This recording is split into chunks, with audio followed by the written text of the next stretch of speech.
Hi, welcome to Stories with Sophia. My name is Sophia, and today we're going to be reading a very old Turkish fairy tale. It's called The 40 Princes and the Seven-Headed Dragon. Okay, so let's begin. There was once a Padishah who had 40 sons, and they spent the whole day in the forest hunting and snaring birds. When the youngest had completed his 14th year, their father thought it was time they were getting married. So he called them together and spoke to them about the matter. "We are willing to marry," said the 40 brothers, "but only if we can meet with 40 sisters, all having the same father and mother." The Padishah therefore sought throughout his dominions for such a family, but in vain. The greatest number of sisters in all the land was 39. "The 40th will have to take another," said the Padishah to his sons. But they refused to agree to that, and begged their father to allow them to travel in foreign countries to seek the desired brides. What was the Padishah to do? As he could not dissuade them, he grudgingly granted their request. Before they set out, however, the Padishah said to them, "There are 3 things which you must bear well in mind. When you reach a large spring, do not spend the night anywhere near it. Farther on is a Khan. Do not spend the night there either. And beyond the Khan is a great plain. Do not linger there a moment." The sons, promising to remember their father's advice, mounted their steeds and rode away. Smoking and talking, they wended their forward course, and as evening drew on, they came to the spring. "Now we take not a single step farther," observed the eldest. "We are fatigued, and it is night. Besides, what have 40 men to fear?" So they alighted, ate their supper, and lay down to rest. The youngest, the 14-year-old brother, kept watch, however. Towards midnight, he heard a rustling sound. Cautiously, he drew his weapon, and as the sound came nearer, he saw a 7-headed dragon. Both beast and youth rushed to attack one another. 3 times the dragon wrestled with the youth, but could obtain no advantage over him. "Now it is my turn," cried the prince, and with these words he struck the dragon such a powerful blow that 6 heads fell from his body. "Strike once more," gasped the dragon. "Not I," returned the youth. The dragon sank to the earth, and behold, one of his heads began to roll, and it rolled and rolled till it reached a well. "Let him who has taken my life take also my treasure," said the head as it fell down the well. The youth now took a rope, bound one end to a rock, and with it let himself down the well. At the bottom he found an iron gate. Opening it and entering, he saw a palace, even more beautiful than that of his father. In the palace were 40 apartments, and in each apartment sat a maiden at an embroidery table near which immense treasures were piled up. "Are you a man or a jinn?" asked the terror-stricken maidens. "I am a human being," answered the prince. "I killed the 7-headed dragon and came to this place by following one of his rolling heads."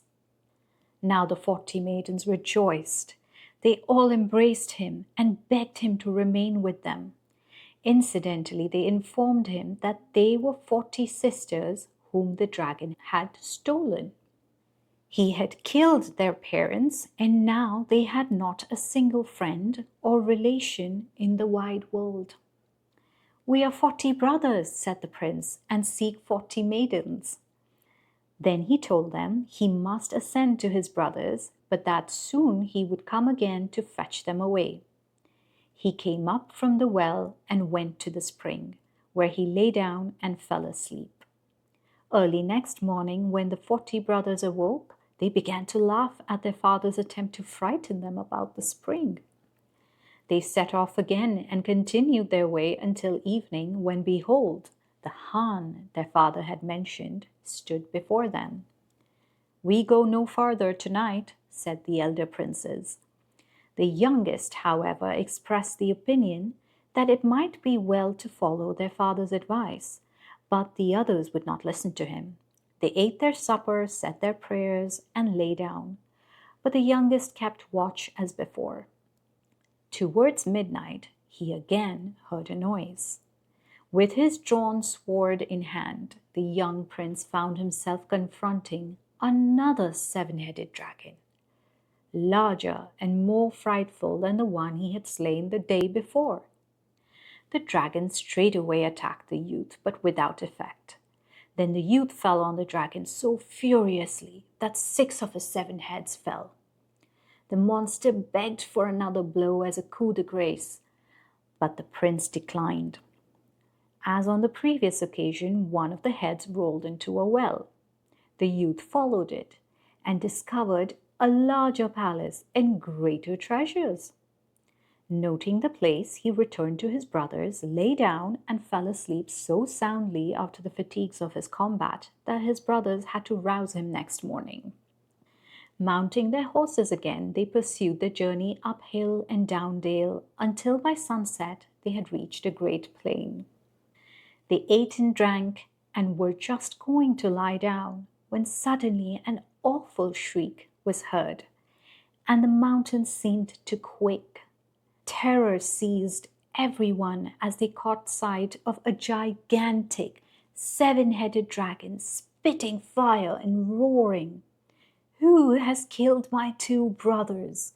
Bring him to me that I may slay him."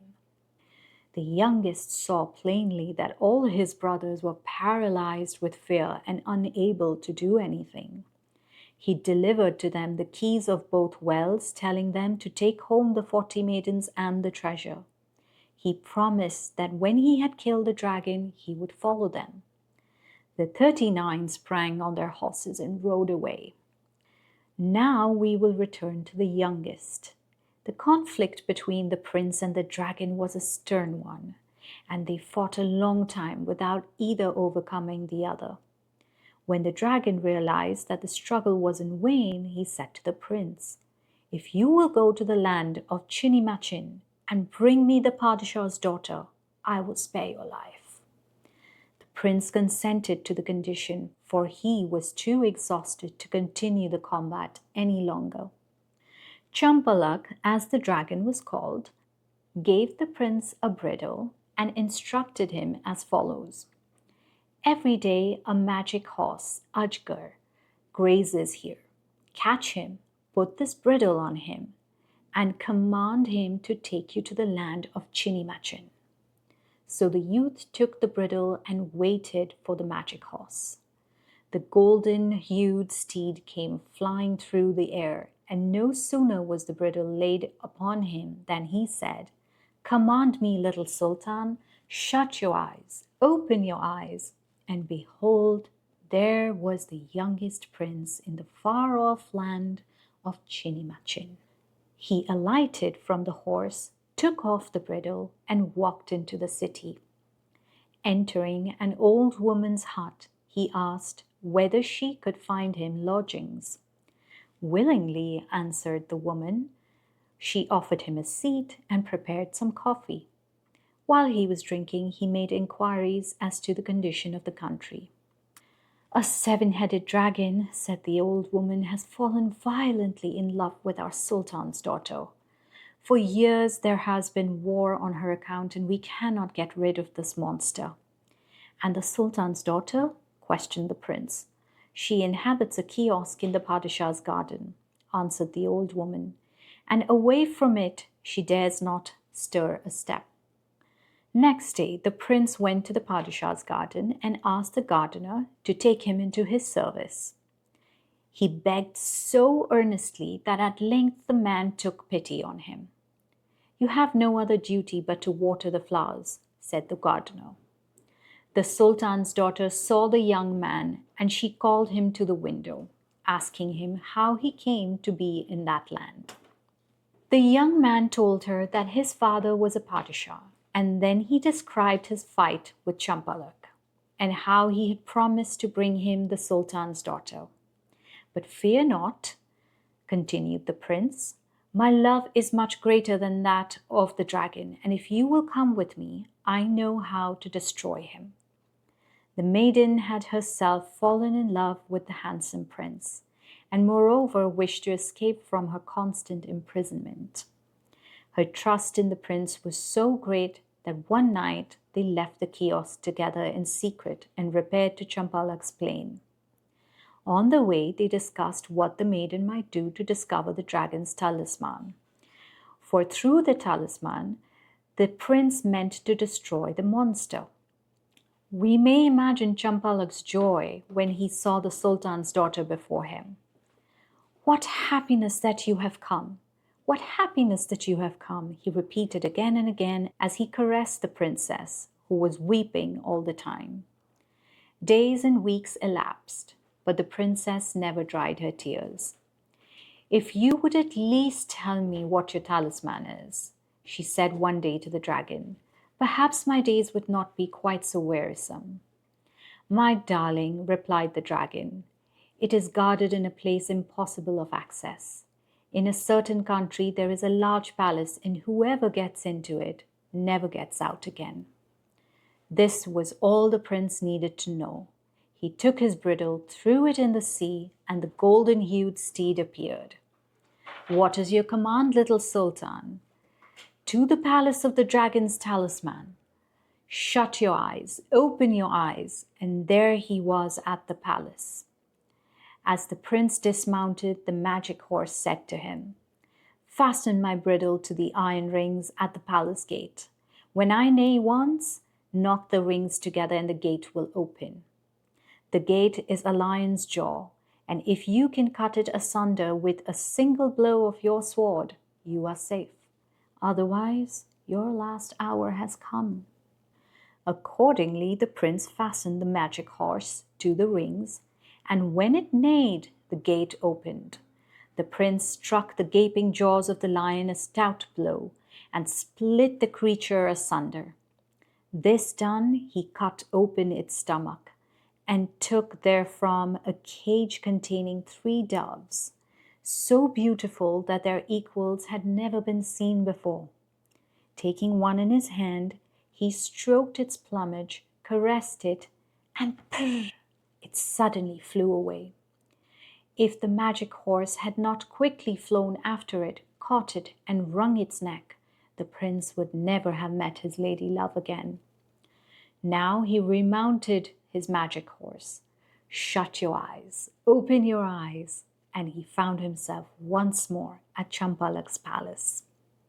At the gate, the youth killed the 2 other doves, and as he went in, the dragon fell an inert mass to the floor. Seeing the dead doves in the prince's hands, he implored him to let him stroke them once more before he died. The youth, seized with pity, was about to offer the birds to the dragon when the sultan's daughter ran in and tore them away. Upon this, the dragon perished miserably.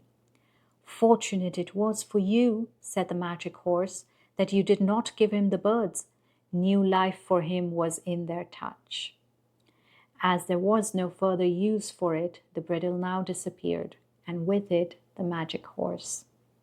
The prince and the sultan's daughter gathered together all the dragon's treasures and bore them to the land of Chinimachin.